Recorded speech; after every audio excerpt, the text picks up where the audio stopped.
I've worked with open destinations, not just in my current role at Carrier, where I've been for about 4.5 years now.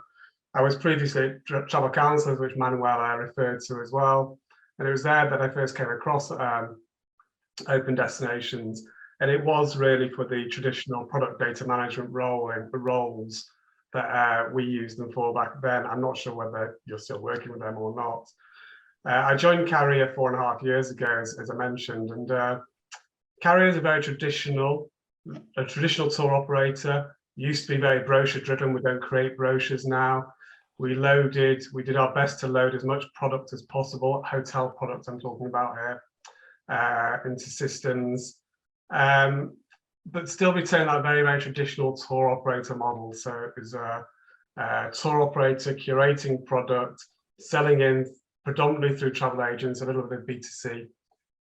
And that was the business I came into 4.5 years ago. And I inherited a product loading department within product. Or if you just flick to the next slide, please, Katrina. I inherited a system, a process that honestly was a little bit broken. Our model at Carrier isn't point and shoot. We're not an online booking system. We're not about speed. We're not about turning a booking around in 13 seconds and getting availability back in 0.6 seconds. It's not about that at all. It's a very, very bespoke business, very tailor-made. We are actually a low volume business. If we do 10 bookings to one of our hotels, to a hotel that we contract with, that's actually high volume for us. You might imagine on the flip side, in order for our business model to survive, the bookings are very high value. So why am I saying all that? The reason I'm saying that is because we've got well over 1,000 hotels contracted with us, but actually we're not doing any sort of volumes to any of them. But the business was trying to act a bit like one of Manuel's old businesses, like a TUI, trying to preload everything and preload every offer and preload every stop sale into the system on the chance that we might make a booking.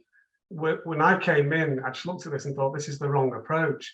We had a team of data loaders, and as I dug into it more and more, I found out that one of them had been there about 10 years, and the next longest serving member of that part of the team was about 10 weeks, because they came in, they were told they're coming into a product department. With all due respect, they found out they were loading contracts day in, day out, and it's not the most exciting of tasks. So it was almost like being missold as a step into the business, step into what is an exciting business. So I looked at this from the outside and I thought, no, this is broken. What we really need to do is focus on what we sell in volume and have the rest available to the team easily through filing systems and knowledge sharing and all the rest of it without actually loading it. And it was at that point that I thought, well, let's lose this data loading team. That wasn't difficult because we're handing their notice in every 10 weeks, I've mentioned. And rather than replace them, that's when I engaged in 2008, early 18, with Open Destinations, try and replicate a little bit of what we did at what I've done at Travel Counsellors. Just go to the next slide. Manuel touched on some of this before, but when I engaged with Open Destinations at Carrier, once I was at Carrier, I didn't have any concerns because I knew I'd seen this system work before. I wasn't particularly concerned about the transition, but you can imagine I'd come into quite a traditional tour operating environment, which took control of everything themselves. So when I proposed this as a solution, as an improvement to our business processes, it was met with quite some concern, as you might, cynicism. And I had to sell in the idea. And I think when I was first introduced to Open Destinations, I think I needed to be sold in as well, because it was all a bit faceless. I didn't know much about it, and I was worried, I was concerned. So I'd been through this myself, and I now had to bring my own colleagues through this sort of mind process where they actually understood what it was I was proposing. And the way I did that is I explained that Open Destinations isn't a faceless third party on the other side of the world. It's actually just an extension of our own team. Instead of having Katie and John and James sitting next to us, we had people like Arif and his team. Hi Arif, good to see you here. Over in India, but they were acting as our colleagues, and that's the first thing to say really. it's important, as Manuel has said, they actually act as an extension of your own team. That's the important part. So there's got to be an ownership on both sides. The ownership from our side was to provide information in a very, very clear, coherent manner. So the guys over in India could efficiently pick up that information and load it into our system. So there's like a handoff process. What about the accuracy, Simon? You know, how are we going to do that? How are they going to be responsible for their work? Well, I looked at our error logs and I thought, if the team in India can't improve on the errors that we were producing ourselves, it wasn't worth getting out of bed for. It really wasn't. So accuracy was an easy one to actually, an easy one for me to fend off, if you like, from my colleagues. What about remote staff? How do you manage them? Well, again, having had the experience, it was about communication. It's about ensuring that they've got access to systems in a timely way at the right time of day for you to ensure they can get cracking on with their work. Ironically, 3 years later, we're all working remotely, aren't we? So actually this idea of a problem with remote staff, which was a problem in some people's heads 3 or 4 years ago, it's actually gone now. So that's probably something you won't even face these days, Manuel, when people start thinking about outsourcing some of their business processes to your team in India.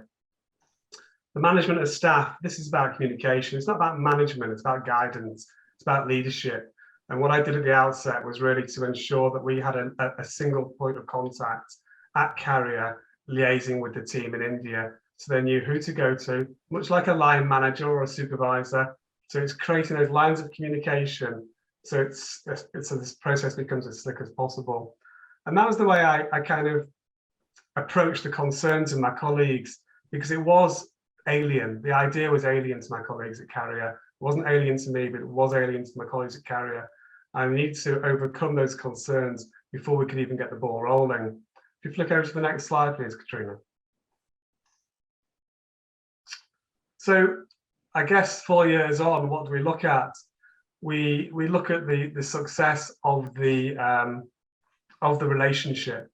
The flexibility of the relationship has been shown, I guess, in the best possible way over COVID. Unfortunately, we had to lose some staff over COVID, and the Open Destinations team, unfortunately, we had to compromise there as well. We didn't have to load as many contracts in 2020 and 2021 as we would have done previously. So we had to reduce our staff numbers. It was actually very easy to reduce those staff numbers. And what's been even easier is to increase those back up again at the back end of last year, when we realized that business was on its way back. So there's a flexibility there. Is it overnight? Honestly, no. But as Manuel said, within 6 to 8 weeks, we've got people working on our account who are new to the account, who are able to actually add value. Now, previously, we were on a 6-month training program internally before we let people loose on live contracts. So 6 to 8 weeks, I'll take it. Thank you very much. It's far more efficient. Our efficiency and accuracy levels are higher. Those accuracy levels I referred to are error logs. We log all errors that come through. And yes, Open Destinations have made 1 or 2 errors, but let me tell you, not even half as many as the errors we were making ourselves when we look back at those logs. So it's human. We know that. We accept that, and we move on and we learn from it. And the way we learn is through constant communication. My colleague who looks after the account from our side has regular calls with the team, is regularly on hand to answer questions. We've got a difficult contract in, we've got an offer we've never seen before. This guy's got red eyes, not blue eyes. Is he allowed to have the offer? All that sort of thing. It's just about asking. It's just about talking to your colleagues, and that's how we treat it. So the guys in Ari's teams, they talk to my team and just talk it through. If there's a problem, they'll talk it through, much like you would over the bank, much like you would over the desk in the office. We continually monitor and log, and in fairness to Open Destinations, their own in-house monitoring and logging is probably even more efficient than our own. So they will continually send you their efficiency reports and their work reports. So in terms of monitoring and logging, I just need to make sure my contracts are getting logged within the 2 weeks that I receive it and that sort of thing. Everything else is monitored and logged by Open Destinations. And it's quite impressive, actually, the monthly report that we receive and it does flag up any issues on the communication side, any concerns they have for the coming month. So it's a really good, like I say, two-way communication process there. I suppose the biggest single difference in our business is that every week contract loading in our trading meeting, in our weekly trading meeting, contract loading was a bone of contention. It was a problem. It was a complaint from somebody. Produced an error, or this wasn't loaded, that wasn't pulling through. I never hear about it in the trading meetings anymore. In fact, in trading meetings, we now talk about trading rather than talking about contract loading, which to me is, I guess, a testament to the success of the program and success of the move we've made. My experience recommendations, just my final slide. I think what's really important is to get your own house in order, is to really understand the brief that you want to give somebody, you want to give Open Destinations. And the reason I say that is I've had colleagues in other departments try to outsource some of their processes that they think are very process driven, but actually a lot of the knowledge is sitting in somebody's head, and it's not down in a manual, it's not down on a piece of paper to actually transfer over. So the process has failed, and that's through no fault of Open Destinations. It's because the brief isn't clear. So you've really got to get your own house in order to create a clear briefing process. You can't expect someone to go 1, 2, 8, 10 unless you're telling them to go 1, 2, 8, 10. And that's the importance of the briefing process. The importance of communication, weekly, daily, is imperative, be it through Zoom, Skype, email, obviously, as required. It's making sure you've got people on hand to make sure that there's no downtime, really. Any questions are getting answered straight away on both sides. So, hi Arif, have you got the contract? Can I make sure you've downloaded it properly? And then the guys who are working on the contract, hi guys, hi Simon, we've got an offer here, we've never come across it before, can you help us work through it?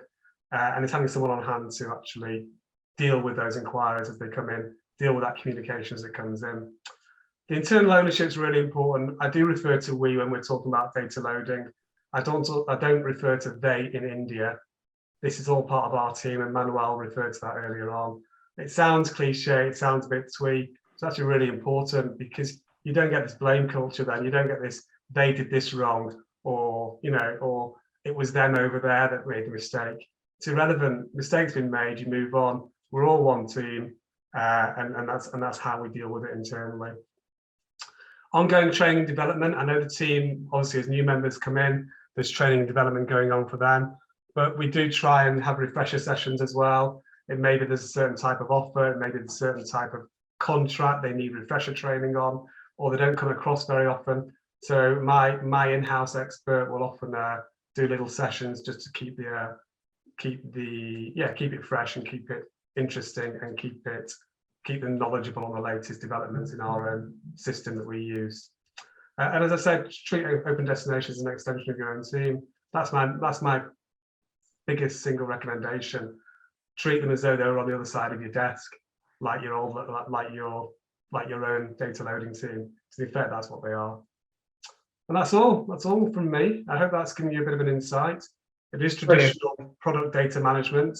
I'm sure there are plenty of other things that actually, even if we looked at our own business, we could think of to pass over to Open Destinations to handle it as an efficient way as possible. But currently, it's just the product data management. Thanks for your time.